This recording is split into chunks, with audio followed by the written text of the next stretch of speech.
नमस्कार दोस्तों, नकलची पाकिस्तान के तीसरे पार्ट में आपका स्वागत है।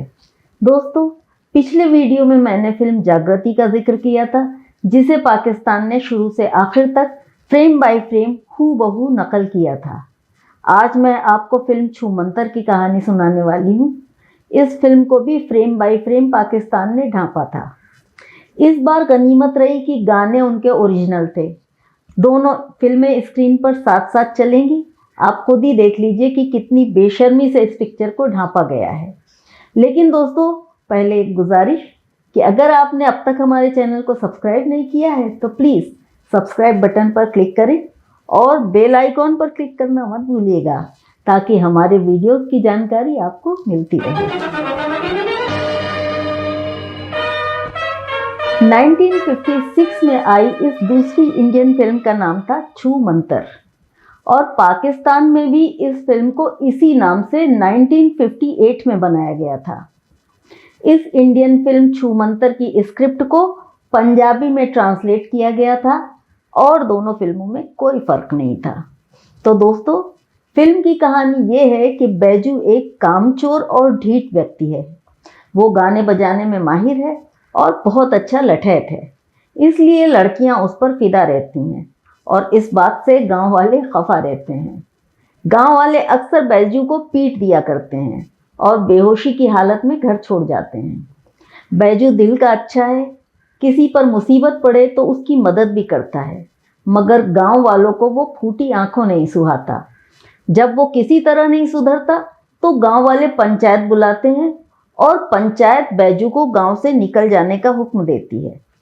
गांव से जाते समय रास्ते में वो देखता है कि कुछ लोग एक व्यक्ति को पीट रहे हैं, तो बगैर कुछ सोचे समझे वो उन लोगों पर टूट पड़ता है और उन्हें मार भगाता है। वो व्यक्ति एक मछुआरा था जो अपनी बेटी के लिए कंगन लेकर जा रहा था। ये लुटेरे वही कंगन लूटना चाहते थे। मछुआरा बैजू का एहसान मानता है और बैजू उसे चाचा बना लेता है। मछुआरा उसे अपने घर ले जाना चाहता है, लेकिन बैजू अपने रास्ते चला जाता है। रास्ते में राजकुमारी रत्ना अपनी सहेलियों के साथ नाच गा रही है। उससे देखते ही बैजू उस पर मर मिटता है। वो रत्ना के महल के सामने डेरा जमा लेता है और उसे देखकर गाना गाता रहता है। जब राजा को यह सब पता चलता है तो वो बैजू को मार पीट कर कहीं फिकवा देता है, लेकिन बैजू इतना ढीठ है कि फिर आ जाता है। वो बार बार उसको मरवाता है, वो बार बार आ जाता है और वहीं बैठकर गाना गाने लगता है। वो इतने जुल्म सिर्फ राजकुमारी रत्ना के लिए सह रहा था, इसलिए धीरे धीरे रत्ना को उससे हमदर्दी हो जाती है, जो प्यार में बदल जाती है। एक बार राजा के सिपाही बैजू को मारकर बेहोशी की हालत में बोरी में बंद करके दरिया में फेंक देते हैं, जहां वही मछुआरा मछली पकड़ रहा होता है जिसे बैजू ने बचाया था। वो दरिया में जाल डालता है तो उसके जाल में मछली की जगह बैजू फंस जाता है। मछुआरा बैजू का इलाज कराता है और वो अच्छा हो जाता है। वो मछुआरे की बेटी सावली को बहन बना लेता है और मछुआरे के घर में रहने लगता है। सावली जागीरदार के बेटे मनोहर से प्यार करती है। ये बात जागीरदार को ज़रा भी पसंद नहीं है। वो मनोहर की शादी जहेज लेकर करना चाहता है। उधर बैजू के गम में राजकुमारी रत्ना बीमार पड़ जाती है, तो वैद्य मशवरा देता है कि उसकी शादी कर दी जाए। इत्तेफाक से उसका रिश्ता मनोहर के साथ तय होता है, जिसे जागीरदार खुदकुशी की धमकी देकर शादी के लिए तैयार कर लेता है। जब बैजू को पता चलता है कि मनोहर किसी और से शादी के लिए तैयार हो गया है, तो वो उससे जवाब तलब करता है। मनोहर उसको अपनी मजबूरी बताता है और यहीं बैजू को ये राज मालूम पड़ता है कि मनोहर की शादी रत्ना से तय हुई है। अब अपने और सावली के प्यार को बचाने के लिए बैजू सावली को लेकर शादी वाले दिन राजा के महल में जाता है। वो तवायफ को किडनैप करके उसके कपड़े पहन लेता है और नाचता है, जबकि सावली प्लेबैक देती है। गाना खत्म होने के बाद सावली और बैजू रत्ना का कमरा ढूंढते हैं।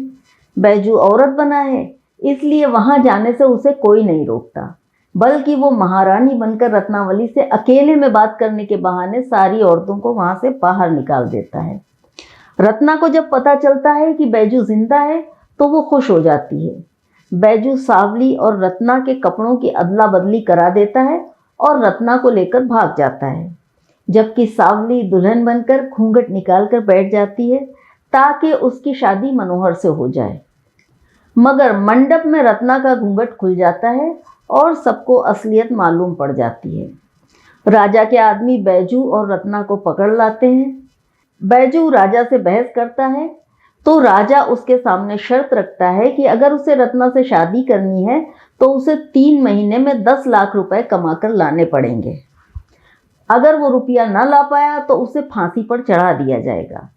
बैजू होशियारी मार के कह देता है कि 10 क्या, वो 15 लाख रुपए कमा कर लाएगा। सावली और बैजू भटकते भटकते एक नाटक कंपनी में पहुंच जाते हैं, जहां उनको काम मिल जाता है।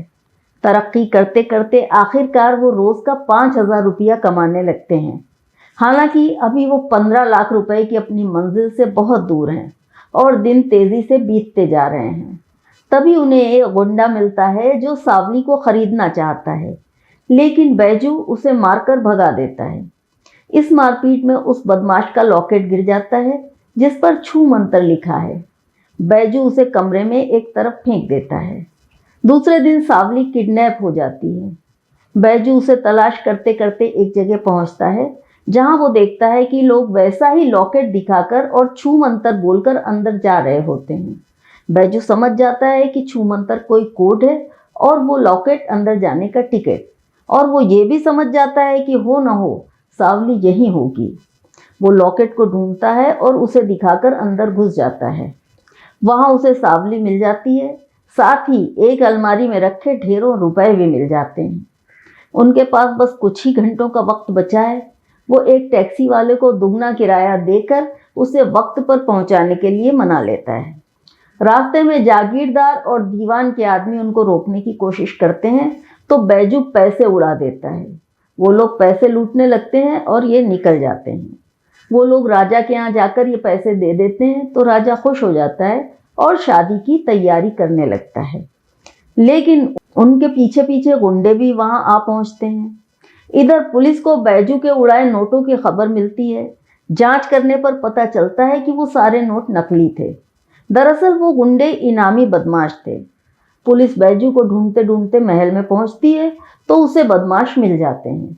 बैजू को इनाम मिलता है और उसकी रत्ना से और सावली की मनोहर से शादी हो जाती है और बस हैप्पी एंडिंग। दोनों फिल्मों के लिंक डिस्क्रिप्शन बॉक्स में दे दिए गए हैं, आप चाहें तो इन्हें देख सकते हैं। तो दोस्तों आज के लिए बस इतना ही। अभी आगे आने वाले वीडियोस में मैं कई और फिल्मों का भी जिक्र करूंगी जिनको भारतीय फिल्मों से ढांपा गया है। ये वीडियो आपको कैसा लगा मुझे कमेंट बॉक्स में ज़रूर बताइएगा, और अगर आपको मेरा वीडियो पसंद आया हो तो इसे लाइक और शेयर भी ज़रूर कीजिएगा। और हाँ, मेरे चैनल को सब्सक्राइब करना मत भूलिएगा। तो मिलते हैं अगले वीडियो में, तब तक के लिए मुमताज़ नाज़ा को इजाज़त।